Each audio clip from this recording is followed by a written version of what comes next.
నమస్తే సార్, మీరు చూస్తున్నారు Isha car reviews Telugu YouTube channel sir. ముందుగా యూట్యూబ్ మిత్రులందరికీ నమస్కారం సార్. ఈ రోజు అయితే మీ ముందుంది i20 సార్. ఇది స్పోర్ట్స్ వేరియంట్. ఒక లుక్ అయితే వేద్దాం సార్.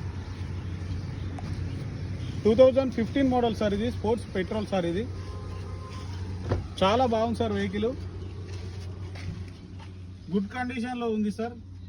కేవలం 85,000 కిలోమీటర్లు మాత్రమే డ్రైవ్ అయింది సార్.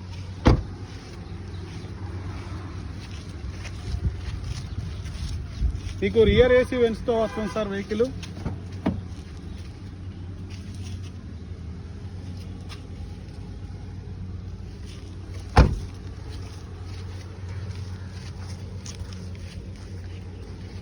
ఈ వెహికల్ కనుక మీకు కావాలనుకుంటే మా నెంబర్ కాల్ చేయండి సార్. మా నెంబర్ 7780351432. మా లొకేషన్ మంచిర్యాల సార్. దీని యొక్క ఫుల్ వీడియో చూడాలనుకుంటే కింద కనిపిస్తున్న ప్లే బటన్ని ప్రెస్ చేసి ఫుల్ వీడియో చూడగలరు సార్. ఈ వీడియో కనుక